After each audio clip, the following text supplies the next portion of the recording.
ठरलं तर मगचा एक धमाकेदार प्रोमो आता आला आहे. तर या प्रोमोप्रमाणे 28 ते 30 जुलैच्या मध्ये या एपिसोडमध्ये दाखवले जाणार आहे. तर ह्या प्रोमोप्रमाणे अंतिम टप्पा खटल्याचा असं नाव दिलं आहे या प्रोमोला. आणि आता कोर्टमध्ये दाखवलं आहे की साक्षी आणि प्रिया एकमेकांवर आरोप करत असतात. तर साक्षी म्हणते कोर्टामध्ये की ही प्रिया 2 वर्ष झाले खोटं बोलतेय. खुणाच्या रात्री ह्या प्रियाकडून पैसे मागायला मी आश्रमात गेले होते असं म्हणते आता साक्षी. तर आता प्रिया म्हणते गोळी मी नाही या साक्षीने झाडली आहे असं म्हणते आता प्रिया एकदम चिडून. तर आता अर्जुन म्हणतो हेच अंतिम सत्य आहे आणि प्रिया मात्र इथे खूपच घाबरते काय गेलं माझ्या तोंडातून म्हणून. तर आता अर्जुन जो जो तोडायला लागतो हेच सत्य आहे हेच सत्य आहे म्हणून. तर मग आता दामिनी म्हणते हे खोटं आहे जज साहेब. मधुकर पाटील एवढं म्हणतच असते तेवढ्यात सायली उभारते आणि म्हणते मिस्टर मधुकर पाटील निर्दोष होते आणि निर्दोष आहेत असं म्हणते आता सायली. तर आता बघा प्रेक्षक हो सगळे सुभेदार मंडळी पण आलेत आता निकालासाठी कोर्टमध्ये. प्रताप, कल्पना, अस्मिता, रविराज सगळे सगळेच आलेत बघा प्रेक्षक हो. आता तरी मान्य करा असं म्हणते आता सायली. ऑर्डर ऑर्डर असं म्हणतात आता जज. मिळालेल्या साक्षांनी पुराव्यांवरून कोर्टाचा अंतिम निकाल हा आहे की असं दाखवलंय आणि मग सगळ्यांचे चेहरे दाखवलेत. अर्जुनचा, दामिनीचा, सायलीचा आणि सगळ्यांच्या चेहऱ्यावर असं एक टेन्शन, त्रास असं काही आहे. आणि प्रोमो मात्र इथेच संपवलाय या लोकांनी. पण प्रेक्षक हो तुम्हाला नाही वाटत का की खूपच गडबड केली आहे या केससाठी?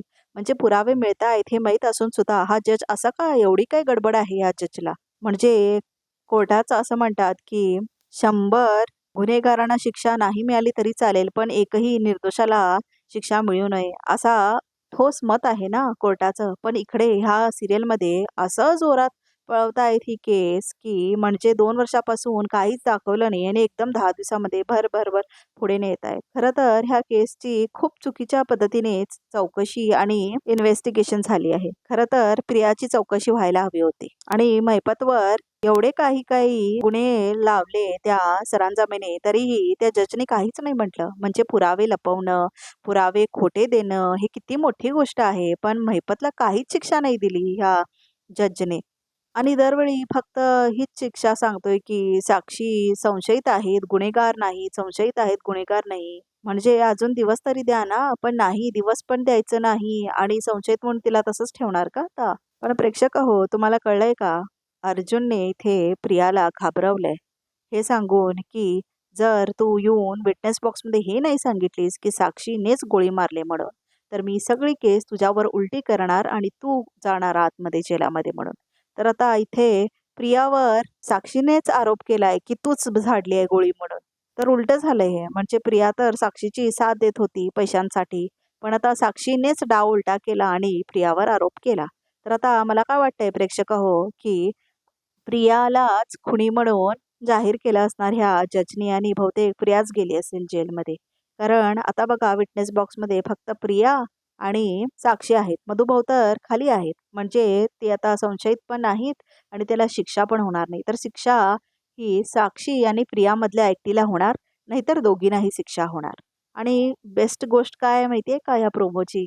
या प्रोमोमध्ये दाखवलंय की प्रताप, कल्पना, कुसुम, अश्विन, रविराज, प्रतिमा, अस्मिता आणि सगळे मीडियावाले पण आले आहेत. त्यामुळे खूपच इंटरेस्टिंग होणार आहे.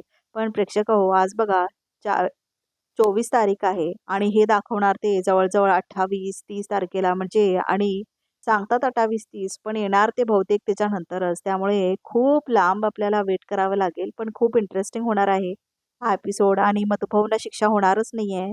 झालंय ऑलरेडी हे शूट आणि शिक्षा कुणाला मिळालेली आहे हे बघण्यासाठी या चॅनलला नक्की सबस्क्राईब करा आणि तुम्हाला खूप मजा येणार आहे ह्याच्यापुढे ठरलं तर मगचे एपिसोड बघण्यासाठी. तर प्रियाला शिक्षा मिळते की साक्षीला हे तुम्हाला बघण्यासाठी वेट करावं लागेल आता. पण मधुभाऊंना मात्र शिक्षा नाही मिळालेली आहे हे मात्र कन्फर्म आहे कारण शूटिंग झालंय.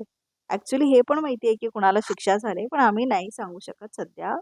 पण प्रेक्षक हो तुम्हाला नाही वाटत का इथे साक्षीने हे पण बोलायला हवं होतं की प्रिया ही तन्वी नाहीच आहे आणि ती तिथे त्यांनीच पाठवलंय म्हणून? हा तर सगळ्यात मोठा एक्सप्लोजिव्ह गुन्हा दाखल झाला असता आता प्रियावरती आणि साक्षी अशीच निसटली असती. कारण प्रियावर म्हणजे तन्वीवर कोणीच विश्वास ठेवला नसता. कारण खूप मोठी गोष्ट आहे ना कुणाची तर आयडेंटिटी घेऊन तुम्ही जगताय आणि ते तुम्ही नाहीच आहात म्हणून.